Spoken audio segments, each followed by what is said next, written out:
Good morning, everyone. Welcome back. Hope you had a good break. I'm afraid I did not. Basement flooded 4 times. So my return of your midterm has been a little bit delayed, needless to say. We're going to look at Lion and the Witch and the Wardrobe today. So it's our third class on the Chronicles of Narnia, but we will finally get to the first book that he wrote, which is, at least in terms of the chronology, it's the second in the series, but it's actually the first one he wrote, and the most well-known, probably, of all the books. It was the first one that was brought out in the movie version, in at least the recent installments. And I do want to revisit the themes of the importance of education in even The Lion, the Witch, and the Wardrobe, because we'll see that the character of Edmund, who begins as such a nasty little brute of a brother, had issues with school. And in fact, the school had set him off down the path of having the character problems that he had at the outset. I'll come to that because I want to demonstrate that it's a persistent theme with Lewis, as I've been arguing all along. And it's one of the reasons that Lewis's fictional work is, as much as anything, and I'm not looking at the sci-fi trilogy on this course because I do it in a different course, but this is a persistent theme that Lewis is engaging with in his fiction. Just because an author writes in fiction doesn't mean that they're not making cultural commentary. And in fact, Lewis is doing that consistently in this. It's not that the fiction is a vehicle for cultural commentary, it's just that he does both in it. And that's not unusual for the genre of science fiction. In particular, science fiction is regularly commenting on current political and cultural and social developments. Whether it's Star Wars or Star Trek or one of the other popular things, they're often engaging with very contemporary political and social issues. And so Lewis, when he's writing in those same veins, is also doing so. Now, Narnia is different from the sci-fi trilogy insofar as it is more in the children's fiction genre. And it's often dismissed because of that fact. Well, these are just kids' books. But Lewis himself objects to that characterization. Tolkien was accused of the same thing, of course. This isn't serious stuff. It's just written for children. Both of them will observe that the best literature is accessible both to children and to adults, and that the best children's literature is enjoyed by adults, and that would be the case here as well, because it's dealing with perennial themes. And in my lit theory class, I talked when I was lecturing in Northrop Frye about the use of archetypal myths, and he really is engaging in that, and particularly here, probably in The Lion, the Witch, and the Wardrobe. Maybe also the Tales of Hans Christian Andersen. You can see the White Witch as one of those sort of typical nasty figures that is luring children into terrible danger. I mean, that's, if you've even seen the Disney version of it, there's a nasty so-and-so who appears to be sweet, but underneath the surface there's a wickedness there. So these are archetypal themes. In The Hero of a Thousand Faces, what's the name of the author now? Or the myth, I've mentioned this a few times and I've forgotten the name right now. He talks about this as well. This common mythological portrait of similar types of themes. And in Lewis's own day, there was an author by the name of Sir James Fraser in his work The Golden Bough, which Lewis had read, and when he was younger ascribed to the theory of mythology there, which was basically that all of the myths arose out of imaginative reflections on material reality. So the myth of Balder was really about the burning of an oak tree or something like that, which is how Fraser, his explanation for where do these myths, common myths that are popping up all around the world, where do they come from? I think it's Joseph Campbell, by the way, the hero with 1,000 faces, very influential, by the way, on the Star Wars trilogy, cited explicitly by George Lucas. But the idea that religions and myths are really making stories up out of materialist association. So the material is the real thing, and the myths that arise out of it are the fiction, the unreality. Lewis himself, to some degree, ascribed to that view when he was a young man.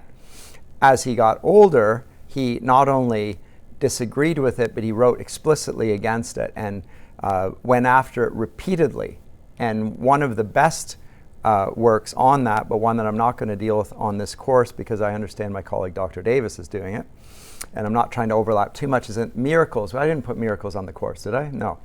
But I am going to talk about it right now because the venue or the beginning of the Narnia series was to some degree in response to a debate that he had with Elizabeth Anscombe, the famous Roman Catholic philosopher,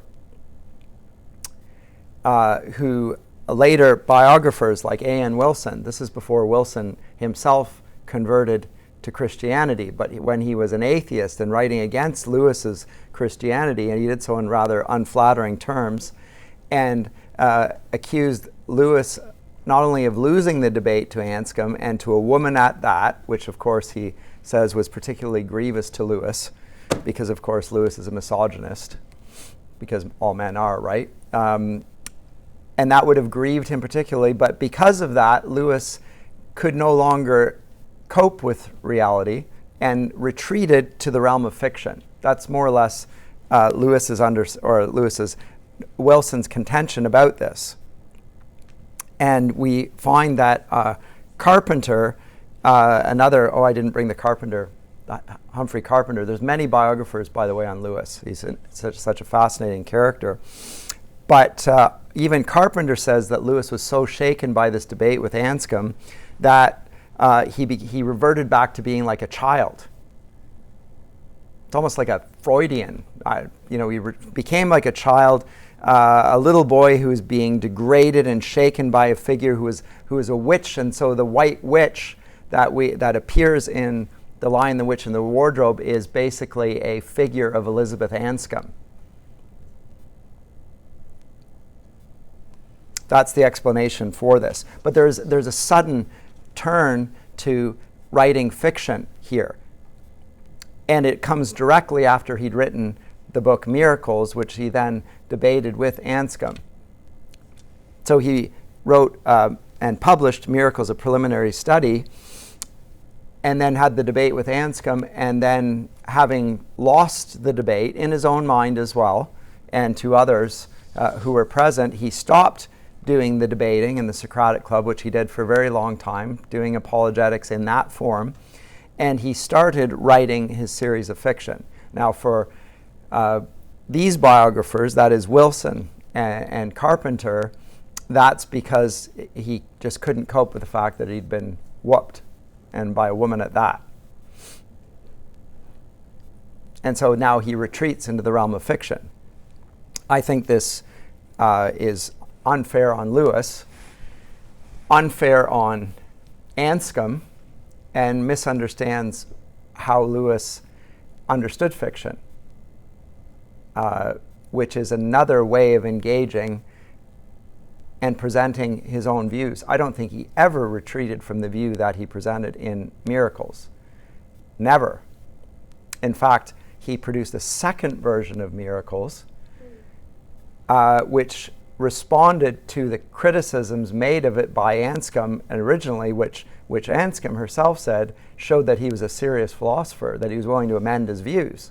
Right? He just wasn't just a man who stood up in public and, pontificated, and then when he confronted a view that he couldn't respond to, he just dismissed the other person, stopped engaging. He took her criticisms on board, and then he adapted his own argument for the second edition of Miracles. But I think, and others have argued this, including this man, whom I mentioned before, but I couldn't remember his name once again, Michael Ward in Planet Narnia. I mentioned his work, and I think it's worthy of reading. He talks here about the seven heavens in the imagination of C.S. Lewis, and argues effectively that each of the books is characterized by all of the features of the planets therein described. Now remember, the Earth, the Moon, Mercury, the Sun, Venus, Mars, Jupiter, Saturn. Those seven planets will characterize these seven series of it's an interesting argument, because he observes, and he's correct in his observation, that in some ways, even though there seem to be many similarities in the stories, there's a lack of coherence in them. So Aslan is in all seven, but he's the only figure that's in all seven. But if you think about it, even in the seven Chronicles, he doesn't really appear as significant in many of them. And even though in the Lion, the Witch, and the Wardrobe, he does most seem like Jesus, because he's effectively crucified on the stone table, and then the stone table cracks, etc. So that there we can see that he seems very much like it. I talked about the Voyage of the Dawn Treader. Well, there he appears not at all, really.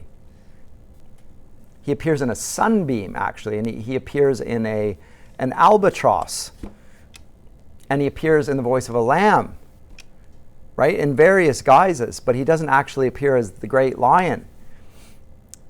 And so this is very odd. And again, to present the figure who's a lion in three of the stories in significant ways, but not in the others, is to lack a sort of consistency. You would expect the lion, if it were a Christ figure, to appear consistently in all of the stories in the same way, but he doesn't.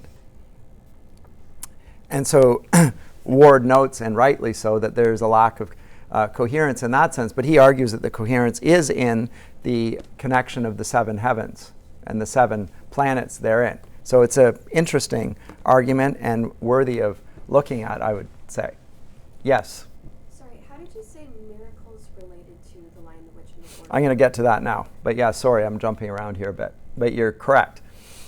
How does it relate to it? Okay, well, I need to get into that a little bit. What is the main argument of miracles? I'll just recapitulate it, because we're not reading it, and I need to do so in order to demonstrate that. Well, his central point, and it's there in the first and the second edition, which demonstrates that he never gave up the view, even though he amended it, is that if the human mind gives access to truth about the world, it's because our thinking is not merely empiricist cogitation, because truth is not an empirical object, right? It's not a material object. It's a category which we require in order to make judgments about it. It's a metaphysical thing. And if our thinking is not merely phosphorescence, I think he calls it, or philosophers will call it, if it's not just epiphenomenology. So when we think we're thinking, we're not really thinking, we just appear to be thinking, even to ourselves. But really, what we call thinking is merely a biochemical association within our thoughts that deludes us into thinking that we are thinking, when really we're just experiencing a material reality. So it's a delusion. And Lewis's argument then, well, if that's true, then how can we know that anything is true or false? And how could we make observations of the world which worked in some cases and didn't work in others? How would that even be possible? If all thinking is just this process of epiphenomenology, I should write that down, but then I'll have to, let me see, pull this over here.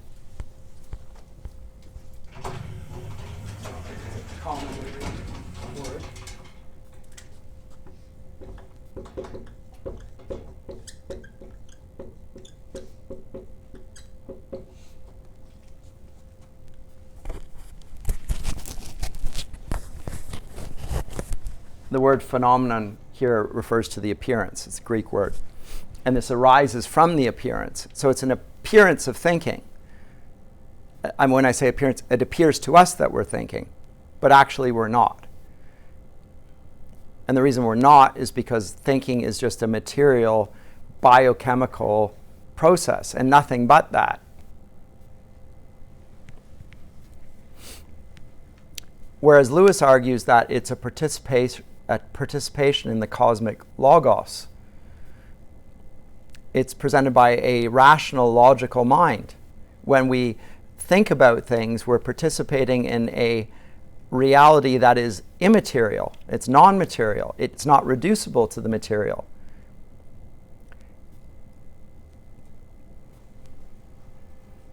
And he argues, and I've argued this in public as well, and I don't even see, I think the argument is so compelling and irrefutable. I don't even know how anyone can, materialism is self-refuting. And Darwinism is a species of materialism. Ergo, Darwinism is self-refuting. It's a ridiculous hypothesis. You would never know if it was true. You have no categories to consider whether it was true or false anyway. Right? So it fails as a scientific theory because it won't allow for science to even happen. Because thinking can't happen. And true statements can't be said to be true. They just appear to be so. And if the mechanism is the survival of the fittest, and if my genes, to add to the thesis as Richard Dawkins does, that it's the selfish gene that is pushing us, motivating us to act without our awareness of why we're acting or how we're acting, that just pushes the problem down the road. If I think I'm thinking, all I'm doing is my own selfish genes are pushing me to conclusions which are not really logical, but they're simply furthering my biological ambitions without my awareness to boot. This is crazy thought. Here the scientist needs to give way to the philosopher. Science is not science unless it can be demonstrably true, and the categories of truth have to be accepted. And Lewis talks about this. I'm getting off track here because this is something that really annoys me. This is so stupid. And yet so commonly heard, even amongst scientists. Scientists, you wear a white lab coat and you're a scientist, right? Is that the categories of truth which are necessary for a scientist to demonstrate whether something is even proven to have fulfilled the conditions of the scientific experiment. You need those things. There are certain conditions of truth which you have to presuppose in order for the scientific experiment to be undertaken. And so Lewis says when we look through too many things, so when we debunk everything, at the end there's nothing left to debunk anymore, and there's nothing left to see through.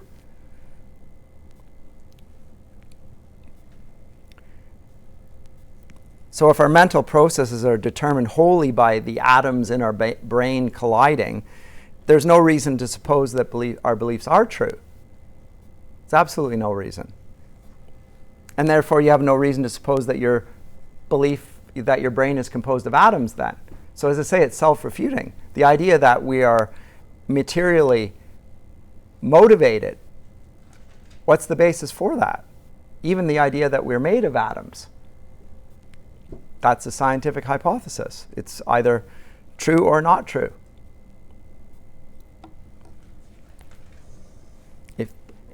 So then you get to the mind-brain problem. The materialist says that the brain is the mind. It's just a material thing. And so then in psychology in our day, which is where it's leaning, it's more and more materialist than it had ever been in the past. The way you treat every mental health issue is through biochemical means. They give a pill, right? That's how you treat it. But the position is self-refuting, and because it's self-refuting, human thinking must share in something that is not merely material. And that means that's something about our own nature. So it's a supernatural.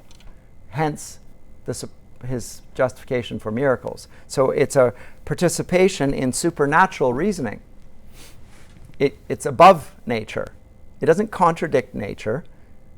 It stands with nature. But it's the ability to look at this. So by supernatural, Lewis just means that human thought, when true, is not simply dependent on the natural system of cause and effect, from which David Hume says that that's the only thing that we can ever talk about, is cause and effect. And we have no actually reason, according to Hume, for making cause and effect statements. It's just the association of things. There's no necessary reason why the sun should rise every day. Or if I drop this marker, it will hit the ground. He says we're making unnecessary inferences based on this. And he's correct, I think, sorry, I'm just going to turn this off so it doesn't interrupt me. If we are merely material beings, there is no reason for that. He's correct. But he's assuming that we are. Right? So the ultimate ground of reason, at least in miracles, is the great I am. God. Who's also not empirically verifiable. The eternal, self-existent, rational being we call God. And human reason is dependent on divine reason, although the two are still distinct.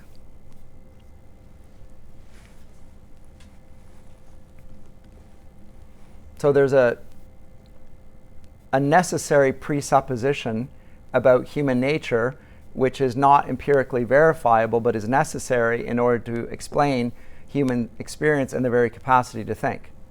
That's there.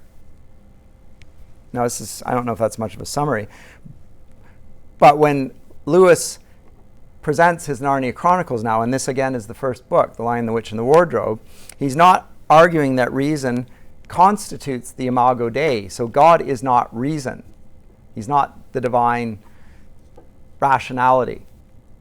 That's something like Heraclitus, the great pre-Socratic philosopher.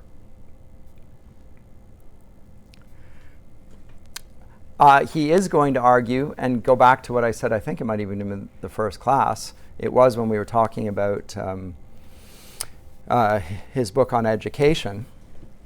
There's also a place for recognition of the will and the reason. So there's the mind, there's the will, and the reason. These are three parts of the human condition. And then he used the allegory of the chariot to demonstrate the effect of the passions even in influencing us and being a part of who we are. And says that, in fact, education ought primarily be educating the passions so that they love what is lovable and detest what is worthy of loathing. But he will contend that rationality is the little telltale rift in nature which shows that there is something beyond or behind her.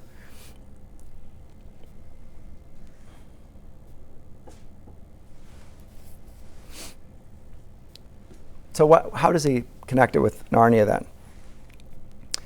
I don't think, and here I will agree, and it's Michael Ward makes the case as well, and he does it well, that I don't think that Lewis is retreating from apologetics. I think he is continuing apologetics. And he's doing it in a different form, a form that better represents and is better suited to making the case he wants to make. He finds that the mode of discourse of the Socratic Club, of debating in that format, is limited. He needs to bring in all of his evidence, and his evidence is also dependent on the role that our affections play, which doesn't really it gets pretty short shrift in philosophical debates.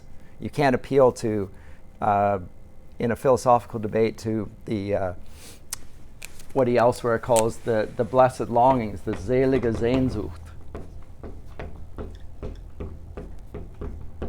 The longing for divine love, which he says is what explains all human utopias.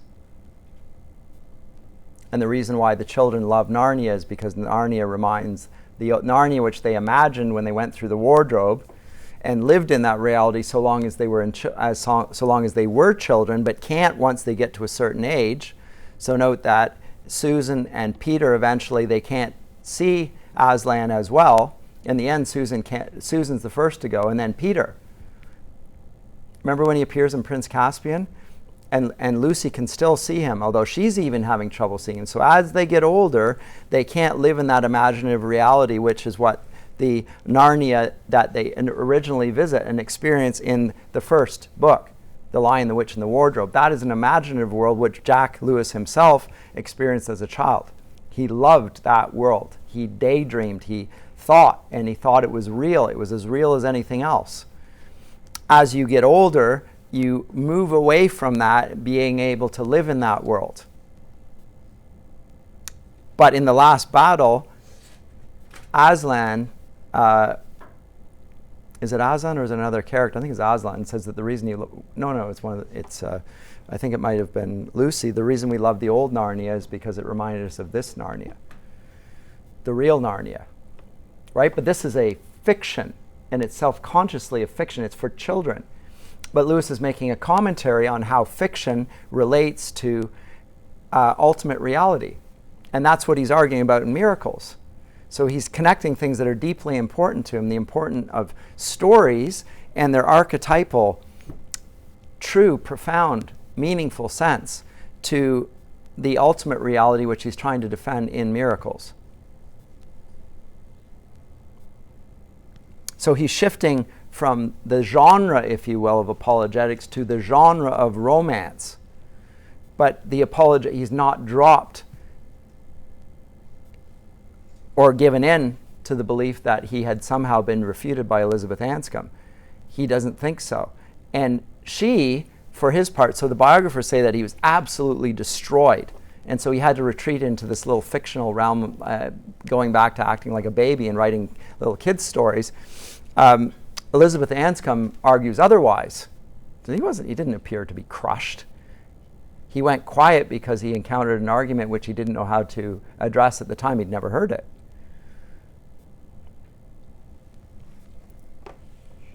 I think this is more his critics and his despisers who want to ridicule him. So Narnia really is a revisiting of apologetics in a different form.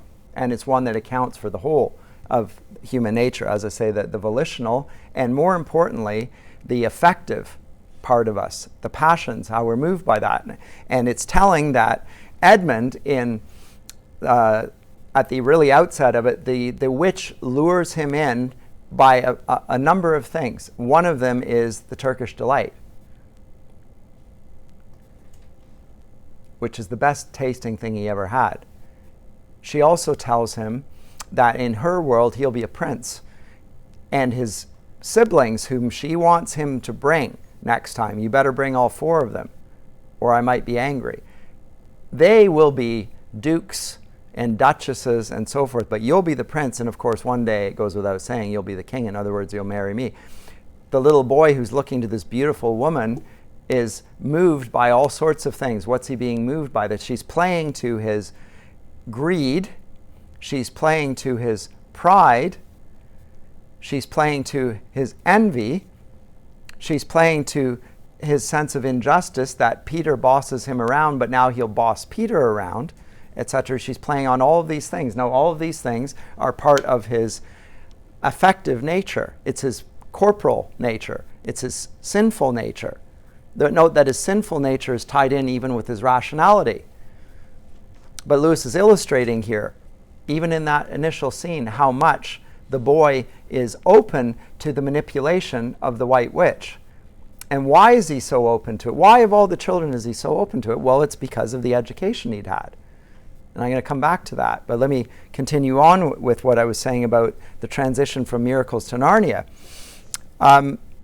Apologetics is the defense of the Christian faith, right? That's what apologetics is. And apologetics is necessarily controversial, right? Because you are dealing with an opponent. It's a debate. I don't see how apologetics is avoidable myself. Anyone who says that that it's not helpful or necessary doesn't understand that if truth and falsehood are at stake, then controversy comes with it. You defend the truth, then you're going to have to refute the false. But the mode here is different because in a poetical expression, in a romance, there's no argument, there's no opponent to argue with. So it's presented in a way that is going to give the whole of the picture. Lewis retreats from the sort of adversarial apologetics to go after a better form of apologetics. He wants to get to the deep roots of what he sees as the problem with materialism. And the only way he can do that is by appealing not only to the rational side of it, which he debated with Anscombe, which he continues to uphold even in the second edition, but also to talk about the importance of our volition, the will in it, and also of our affections. So far from retreating, he says, all right, I've been fighting. It's like in, what is it? The wonderful movie. Princess Bride.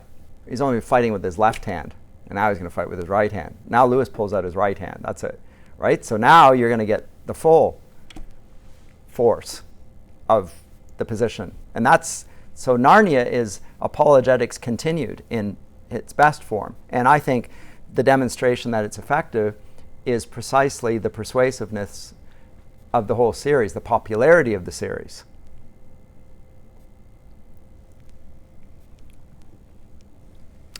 So Miracles was the formal, at least traditional apologetic attempt to show that naturalism is self-refuting and that it in some ways is democratic in its approach. He argues that in Miracles. Whereas supernaturalism has a monarchical view of reality, a hierarchical view of reality. The reason why Lewis is a monarchist is because he also notes within human nature there's a natural hierarchy between children and adults, their parents, and between adults and their rulers. There's a hierarchy there, and that hierarchy mirrors the order of being, the great chain of being, if you will. And we need to include that in the discussion, whereas otherwise, if I'm just talking about reason, I'm really talking on the level of equivalence, and we're not acknowledging that there are things which we have to assume to be true, namely the superiority of reasoning to mere cogitation. Remember that passage in the discarded image where he talked about how the medieval world had viewed understanding as superior to reasoning. I don't know if I actually got into that in the text, in the class rather. I was going to get to it, and I'm not sure that I did. And I don't have it with me right now, or I'd point it out to me. Remind me, and I'll try and bring it next time, and I'll cite the passage exactly. But understanding what was the realm of the intellect, intellectus, and this is the realm in which the angels themselves thought, pure intellect. The footholds of reasoning, you have to assume these things to be true in order to reason. But so reasoning is a lesser faculty to that of understanding. These are higher truths, as it were. There's a hierarchy of truth. Understanding, the very conditions of rationality are there. And the angels act in accordance with understanding. They're pure intellect. And the stars are those angels, by the way. And the planets, for that matter, in his understanding. So in Planet Narnia, he'll talk about that. Whereas when we come to Immanuel Kant, this gets inverted. And reasoning becomes the super category, as it were, and it determines understanding. So in Kant's words, this is Vernunft. Maybe you don't care, but whereas this is Verstand. And his critique of pure reasoning argues how important reasoning is and how dependent understanding is on that. You need both, but he inverts the two. So reasoning is the higher power, and with that inversion, reasoning then erodes the very necessary truths in order to do reasoning. And what are those necessary truths? the admission of metaphysics. Kant thinks he's got rid of metaphysics. There can be no more metaphysics after this. Well, that's, of course, because your turn, Copernican turn, is destroyed what understanding actually was. That doesn't mean you're correct. But if your theory is true, your inversion, your experiment, your thought experiment is true, then of course metaphysics is impossible. But once again, the understanding was the category of the supernatural.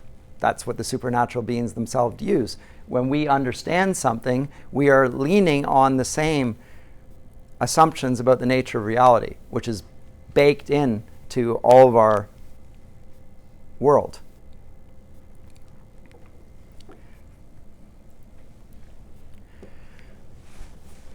So when, and this is Ward's argument, and I'm not going to rehearse it because you can read it for yourself on this. In the third chapter here, he argues that the Lion, the Witch, and the Wardrobe is dependent on the realm of Jupiter. It's a monarchical realm. So hierarchy is intensely important in this conception. If you want to write an essay on it, by all means, you can look at Ward on that and go for his argument. I'm not going to rehearse the connection there, but I'm making the case why this is so. He's talking about the importance of hierarchy. He defends it throughout this. And the hierarchy consists not only between the planets, Jupiter being up here, the Earth being down here, Aslan being in some sense representative of that, but in human society, there are kings. There are 4 kings and queens of Narnia. They will rule over it ever after. And furthermore, there's a hierarchy within the human soul. Reason, will, passions. How is Edmund ruled when we first meet him? By the passions. Why is he ruled by the passions? Because he'd been instructed by teachers who debunked the Tao, left him without a chest, left him prey to his passions. And when he met somebody who was able to manipulate him like the White Witch was, he was defenseless, effectively. He became a bad boy. He had the same parents. How did children of 4, how did one become such a bad kid? Lewis blames the school. Let me come to that. I'll do it in a sec. Comments or questions here? But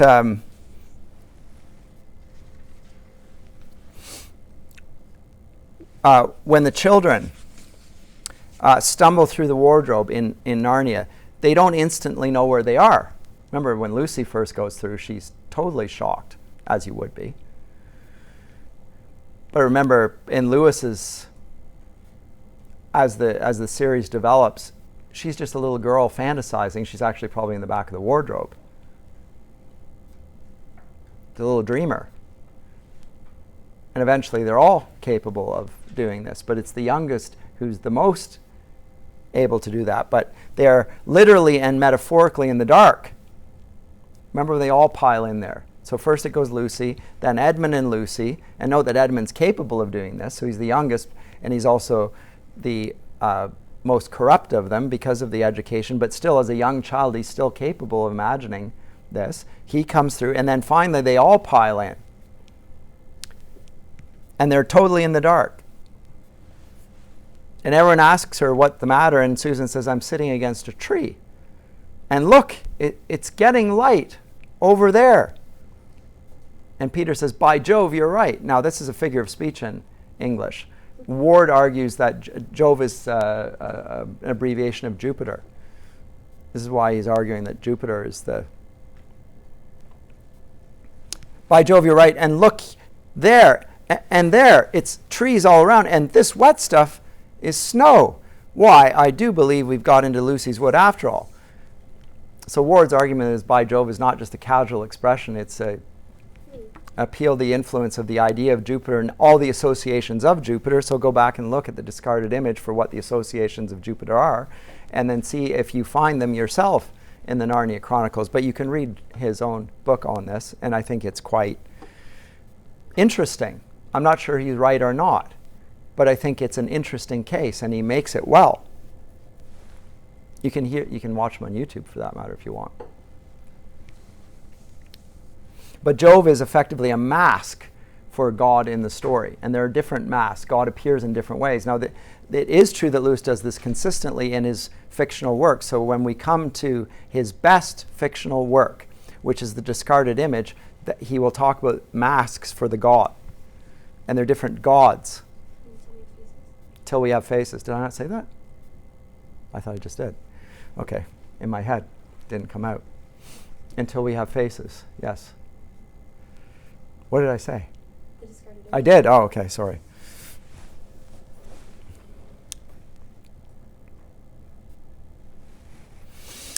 So in the miracles, as he argues in miracles, they demonstrate that Christ is not merely a king, but the king. That's what the miracles prove in the book Miracles, preliminary study. And there's a cosmic springtime. Summer is coming. What's the connection here? Well, it's obvious. Where in The Lion, the Witch, and the Wardrobe, when we first meet it, the conditions are it's winter and never Christmas. So it's a denial of the presence of God. It's purely run on evil. And furthermore, the witch is portrayed much like the conditioners of having to control everything. Can't allow for the possibility of somebody to think differently on this. So there's an element of, Lewis is now explaining the coercive character of mass society run by the conditioners. They can't allow for the thought that there might be a good or a true or a beautiful feeling that could be defended objectively. They have to dismiss it as, oh yes, we have those things, but those are subjective. That's only a feeling that we have. It's a matter of subjective taste, but we can't defend it rationally as if it were objective and true. Well, conditioners must do so because they're materialists. And as soon as they admitted that it was, then they'd have to admit a hierarchy. Because then it's not just true and false, it's better and worse. And furthermore, the best. It's a hierarchy, right? These are not just gradations of two different things. The truth is as different from the false as night is from the day. They are binary in one sense, but in another sense, there's a clear hierarchy. So much so that in Augustine's view of Christianity, there is no such thing as evil even. It's an absence of the good. So these are not just, let's look at it from the democratic horizontal level.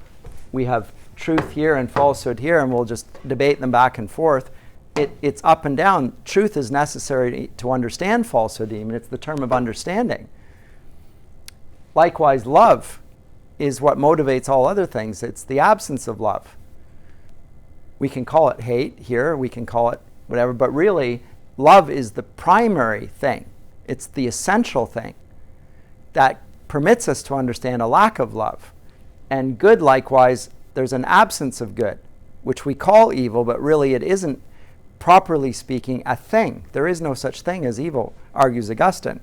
Lewis portrays it, actually, in his fiction in some ways. So when we come to the fight scenes, when they're fighting against evil, and it's been particularly noted in Tolkien's works as well, that the battles are not, although they are vivid in some ways, they're not particularly descriptive. So you read the Iliad, you get spears going in and they come out the other side, and the brains and all the stuff and gush, and it's far more descriptive. If you look at the Narnia portrait, and even more so in Tolkien's, like if you don't watch the films, because there they portray the battles in all the CGI graphical, it's wonderful in some ways. So it's so lurid. But this is maybe the worst thing that they do in the movies to the works of fiction of Lewis and Tolkien, is that they portray evil as a material object.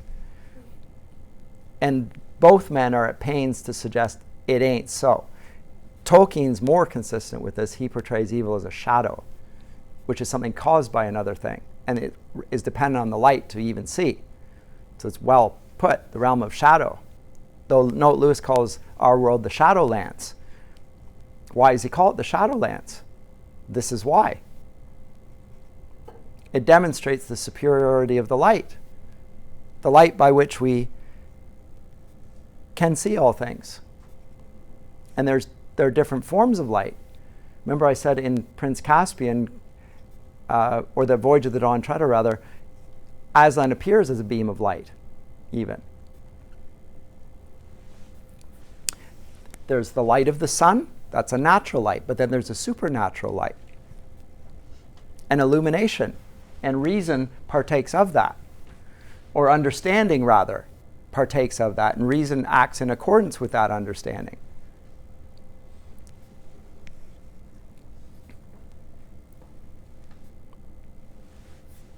So in Miracles, Lewis argues that the incarnation demonstrates the arrival of a sort of a cosmic spring. It's springtime. The summer is coming. Human beings are being converted from mere mortals into spirits that can ride nature and gallop with the king. Now, all of these are portrayed in the last battle. But in The Lion, the Witch, and the Wardrobe, these are set with the advent of the king of the wood, the king of the beasts, who is coming. Who is he? Is Aslan. Spring is coming. Terrible. The witch sees that her magic is not working. She can't even ride her sleigh. She's powerless. It's a difficult balance. For children's literature, you have to portray evil as having some sort of substance. Some sort of substance. Otherwise, it appears not to really be there, in which case it loses its effective appeal on the audience. There has to be something there. But I think it's best presented as evil when it's the least embodied. So I think Tolkien is actually more effective than Lewis is in this respect. Like if you think of the portrait of evil in The Lord of the Rings, it's terrifying. You think of the portrait of evil in the Narnia stories, it is terrifying in the scenes in which it's least physically present. So in Prince Caspian, it's just bad men. They're not very scary. It's scarier in The Lion, and the Witch, and the Wardrobe. Not when the witch is in the battle scenes. That's not very scary at all. She has a wand. Okay, we take away the wand. But she's not scary there. Where is she scary? When they want to have a human sacrifice, there seems to be an importance, a metaphysical significance to human sacrifice. That's scary. Even scarier is in the silver chair. That's very scary. Why? Because the magic causes Rilian to transform, or it keeps him rather from being himself. So he's being conditioned in the silver chair. What's the silver chair a metaphor for? Because it's interesting. It's a metallic object. What is it a metaphor for? Because it's keeping him deluded and being able to live in the darkness of the underworld. I'm not sure if I'm going to get into all that, but the underworld there is almost like an epic retreat. They're going down to the realm of the dead, the deep.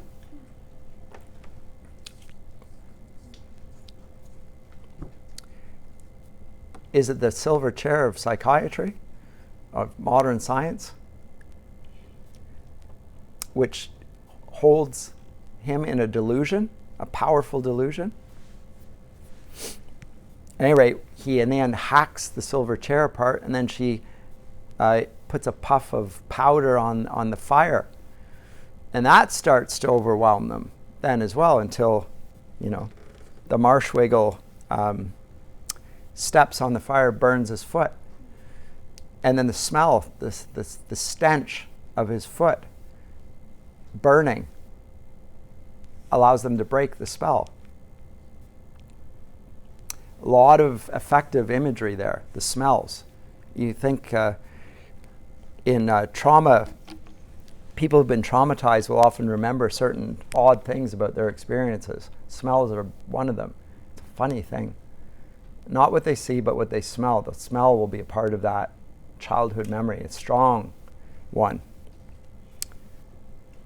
tastes as well, which we don't normally think about. Sight and hearing and touch and smell and taste.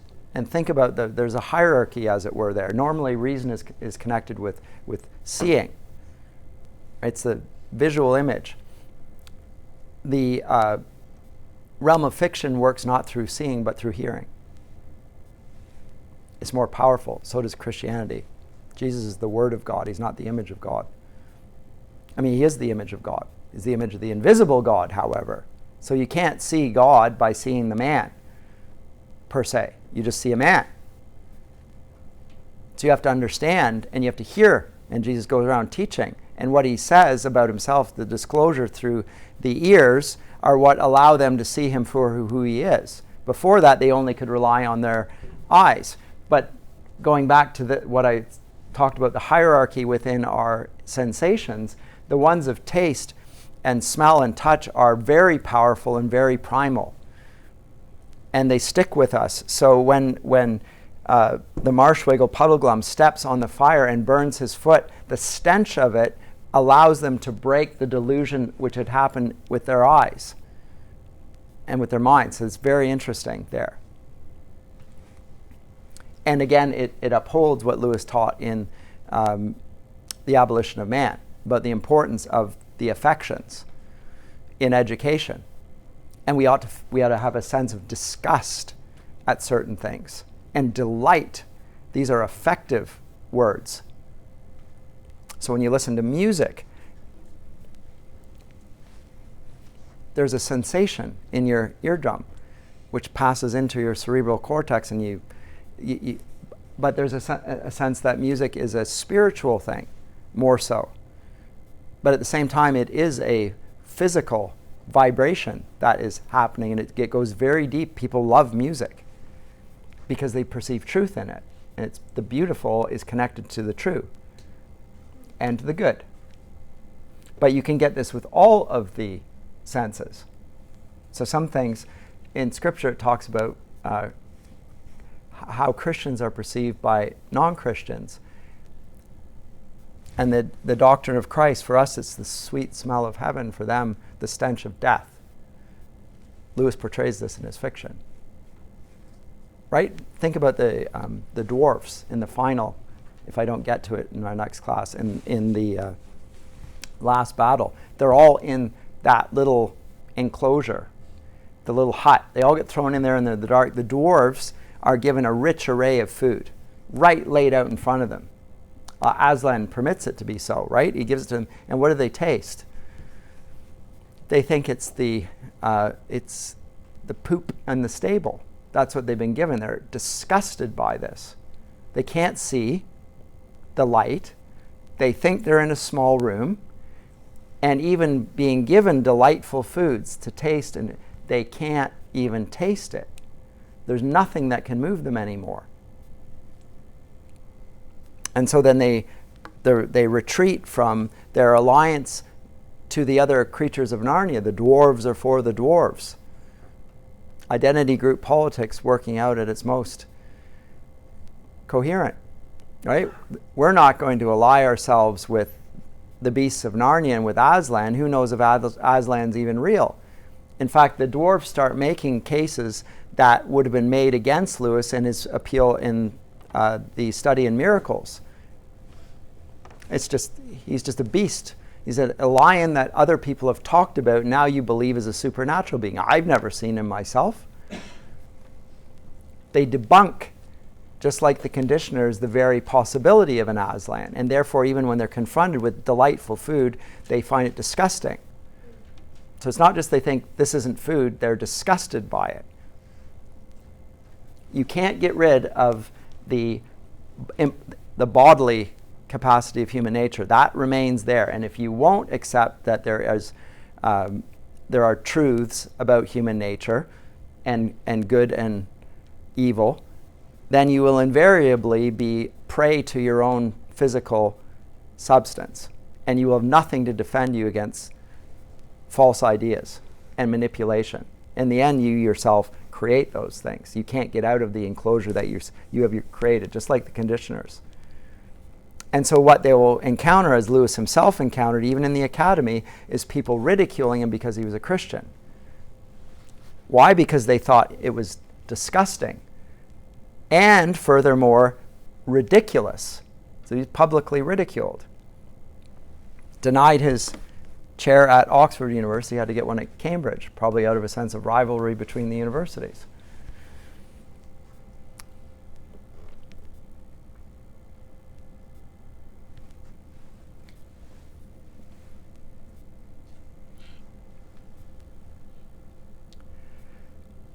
So if Miracles is, as has been argued by some, Lewis's least successful book, I don't agree, by the way, but it has been argued that it is. It gives way then to his most highly regarded book, which is The Lion, the Witch, and the Wardrobe, which is defending the same thing. I would argue. He wrote it right after. Miracles, Socratic Club, Elizabeth Anscombe, Perceived Defeat. Let me come back at this again. Lion, the Witch, and the Wardrobe. Here you go. Here's the response. So if you want to see this as a turning point in Lewis's own biography, which I think is hard to refute, but even if you don't think it is, you can't deny that after Miracles he wrote The Lion, the Witch, and the Wardrobe. In between those things, then there was this debate with Elizabeth Anscombe.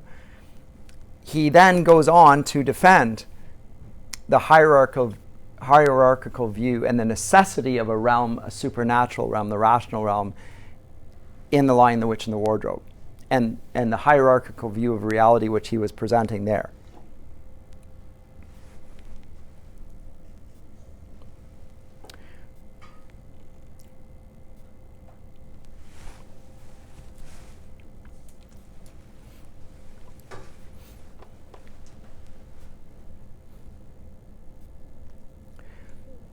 So when Edmund shrinks back in the name of Aslan at first, remember when he hears the name and he's initially, after he's been bewitched by the witch, and he hears the name of Aslan, there's a secret shudder within him which others can't see.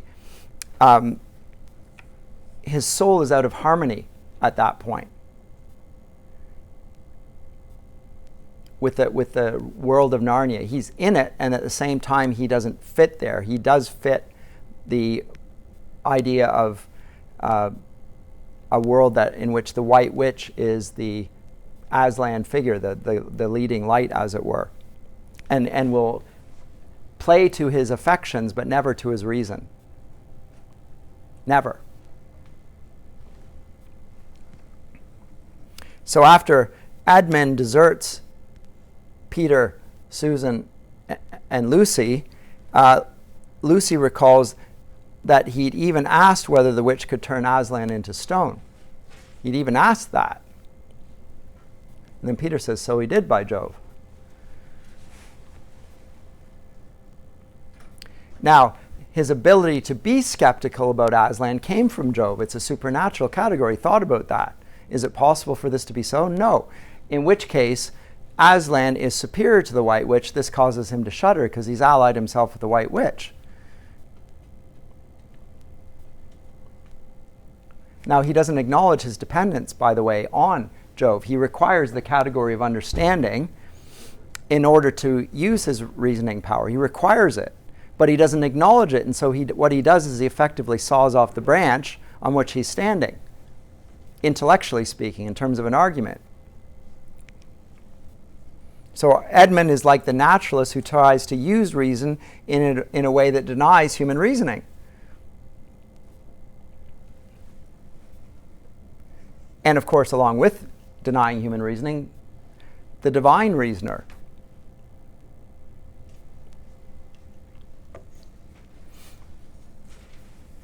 So I think that is actually what's going on in the whole structure of the Lion, the Witch, and the Wardrobe.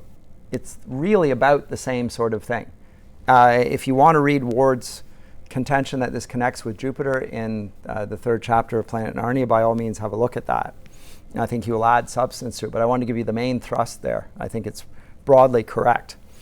It is worthy of note, and I think I said it before, that it's interesting that the children, and it's not just here but throughout the entire Chronicles of Narnia, the children never have parents around. Or, yes, they don't have their parents around, at any rate.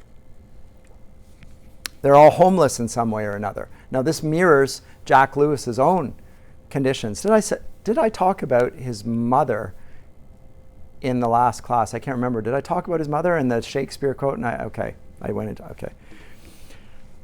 It's been a week, so I forgot exactly whether I had or whether I'd said I was going to. The Pevensey children have effectively, in The Lion, the Witch, and the Wardrobe, been left to their own devices. Now, they're with their uncle at this point, and the parents just don't seem to be there, and they're never there in any of the books for any of the children. So we have effectively orphaned children. Not truly orphaned, but effectively. And they are being brought up by a variety of others, some of whom will be good influences, and others which will be very problematic influences. Now, the good influence is one that we meet here in The Lion, the Witch, and the Wardrobe. It's Diggory. Diggory from The Magician's Nephew, who's now the uncle, if you recall.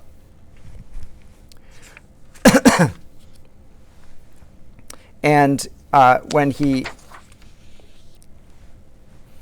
meets him here in the form of Professor Kirk, Diggory Kirk, he is the figure that he presents in another story, which is That Hideous Strength, in which he is, what's his name, McPhee.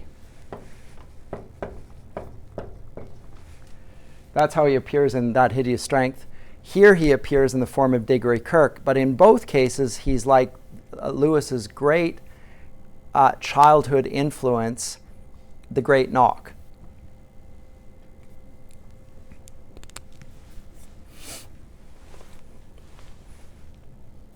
Who had such a profound influence on him because he demanded that he reason about everything, insisted on reasoning. And when he was doing that, he was of necessity pushing him to reject materialism. He had to give a reason for it, and there was a hierarchy. Then he was appealing to a higher capacity. And that became so ingrained in Jack Lewis that thereafter he could not be satisfied with the materialism of the scientific community, or the way it was educating, which was similarly democratic, so to speak, but denied any sense of a hierarchy of things, or that some things were more important than others. And there were things that were necessary for other things to take place. And above all, the necessity of God, which the public system was gradually throttling out, and to the point where at first the appeal to God was a formal appeal, which nobody believed in, and eventually could dispense with it altogether.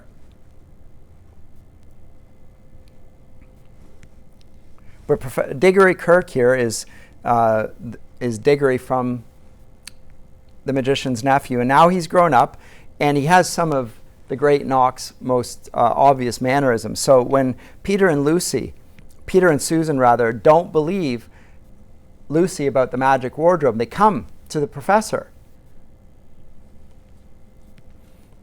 And Edmund claimed that they were just pretending. He gives them a sort of a dialectical workout that Jack Lewis would have had from his tutor, the Great Knock. And here's the extract. For instance, says the professor, if you will excuse me for asking the question, does your experience lead you to regard your brother or your sister as the more reliable? I mean, which is the more truthful? That's just the funny thing about it, sir, said Peter. Up till now, I'd have said Lucy every time. And what do you think, my dear? Said the professor, turning to Susan. Well, said Susan, in general, I'd say the same as Peter. But this couldn't be true. All this about the wood and the fawn. That's more than I know, said the professor. Now note this. The professor has been in that realm. Right? But he is not going to say that. Well, but I believe in that. He doesn't. He's going to present it in terms that they can understand. He is going to reason them into the position where it's no longer impossible. In fact, eventually it's going to be necessary that it is so. This is precisely what Lewis himself does in Miracles. The professor doesn't come right out and say, well, I've been to Narnia as well, so I can tell you based on my experience that it's true. He thinks that will be unpersuasive. They'll just think he's crazy. He's a crazy old man. So let's reason through this. Let's see where you are, and we'll take you in that direction. So what does he say? That's more than I know, said the professor, and a charge of lying against someone whom you've always found truthful is a very serious thing indeed. We were afraid it mightn't even be lying, said Susan. We thought there might be something wrong with Lucy. Madness, you mean, said the professor quite coolly. Oh, you can make your minds easy about that. One is only to look at her and talk to her to see that she's not mad. But then, said Susan, and stopped. She had never dreamed that a grown-up would talk like the professor and didn't know what to think. Logic, said the professor half to himself. Why don't they teach logic at these schools? There are only three possibilities. Either your sister's telling lies, or she's mad, or she's telling the truth. Lord, liar, lunatic. Inverted. You know she doesn't tell lies, and it is obvious that she's not mad. For the moment, then, and unless any further evidence turns up, we must assume that she's telling the truth. This is extraordinary. She's never heard a grown-up talk like this. How is that so? She's never heard a grown-up talk logically. They went to school, that's why. The sort of school that Lewis wrote his book against. It's quite the thing when an educator attacks other educators. It's quite the thing. This is a very Kirkian Socratic inquisition. He leaves them with, they're open to the possibility now. When they then hear that, then they go back and then they go through the wardrobe themselves. But first they have to have the poison of the conditioners sucked out of them. We have to be open to that possibility. At that point now they can move forward. But so he's rescued the kids from this. That is Peter and Susan. They were old enough and they'd been conditioned sufficiently that even though their character hadn't been affected, their intellectual framework would not admit the possibility that there could be such a realm. And that realm, however, was the realm of understanding, which the fantasy realm would deal with that. That was impossible. That's where good and beauty and truth reigned.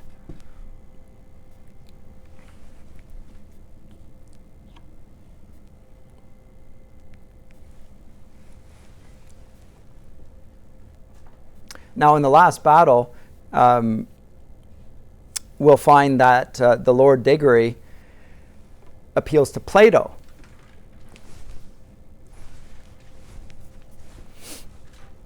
And I mentioned this last time, and the reason I'm getting into it now, even though next time I'm going to talk about the last battle, is there's so much in the last battle that I don't want to neglect it, and it fits very much here.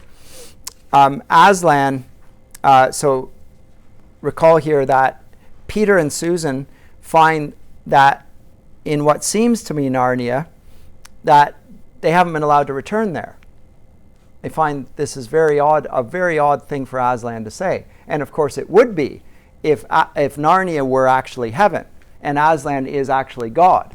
This is a very strange thing. What do you mean we can't come back here? But up till this point, Narnia is a fictional, imaginative realm. And you're not going to come back here at this point because now you have to live in the world as it is, and you can't just escape through fiction, which is true, but not true as it will comport with the world in which you're going to operate. You can't live in that world anymore. Though ultimately they will find themselves. In the last battle, they are there again. But now they're no longer in Narnia. They're in the tent. And the tent is leading to another place, which is the real Narnia. They can go there, but they can't go back to this place. Anyway, but the professor explains at that point things that McPhee would never have appealed to. Not McPhee. The Great Knock. McPhee's the character in That Hideous Strength, representing him. he makes a Platonic appeal. So here's the language. He says, in Narnia, where they had become high king and queen, it was only a shadow or copy of the real Narnia, which has always been here and always will be here. And of course, it is different as a real thing is from a shadow, or as waking life is from a dream.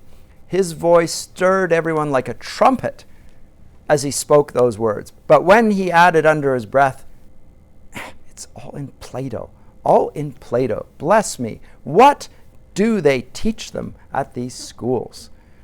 The older ones laughed. It was so exactly like the sort of thing they'd heard him say long ago in that other world where his beard was gray instead of golden. Because remember, he is rejuvenated here. Kirkpatrick, the great Knock, would never have said such a thing. But this man does. His reason has been baptized. So Kirkpatrick, as wonderful as he was an unbeliever. McPhee, likewise. Lewis honors them both. But ultimately, you need to acknowledge these things. So it would be interesting to have met, for Lewis to have met Kirkpatrick as an adult and what he would have done with him then. That would have been an interesting thing. Kirk would have deplored the school's failure to teach logic, but he wouldn't have lamented the failure to teach Plato's idea of the forms and the shadow and the copy, which is also taught in Scripture, by the way, in the book of Hebrews. Right? The reason why the temple is so descriptively and exhaustively and meticulously described is because it's a shadow and copy of what's in heaven.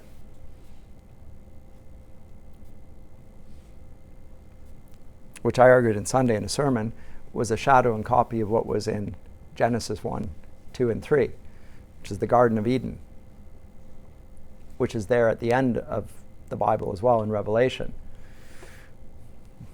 where we have, again, a garden scene, where there's a tree of life and the stream running by it and so forth, and the leaves are for the healing of the nations, etc. But you're not going to find that in a logic class, but you will find it in a Plato class.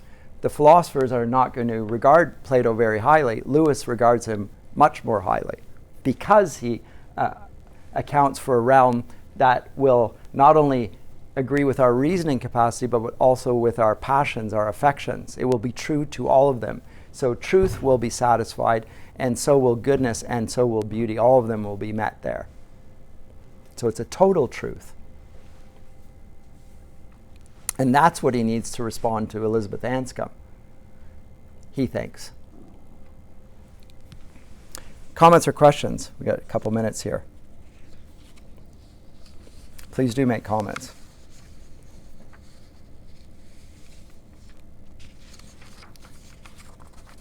Yes? With Edmund, why was it that he was the only one that really ended up both without a chest and kind of like morally bankrupt when they all had a similar education? That is a good question. Yeah, so why Edmund becomes twisted in a way the other ones aren't, I don't know. The reason is not given. They just simply observe that he was. That it's regularly, let's see if I can find my notes here, because I actually had a significant section where it does talk about that. Anyway, I'll go off the top of my head. It's never stated. It is simply stated that the transformation in Edmund from what he was like to what he is like happened when he first went to school. Peter himself notes it. He's been beastly ever since he went to that school, says Peter. Now, note, Peter goes to a different school, right? Because he's a little older, so they're not all going to the same school when he went to that school. Now, that reflects Jack Lewis's own experience. There were some of the schools which he thought were worse than others. His own childhood experience. Now, he was separated from Warney. Warney went to a better school, one that he eventually went to. But when he went to that school, and by that school, it was the first school that Jack went to. It was at Malvern, I can't remember. And he despised it. He thought it was so awful.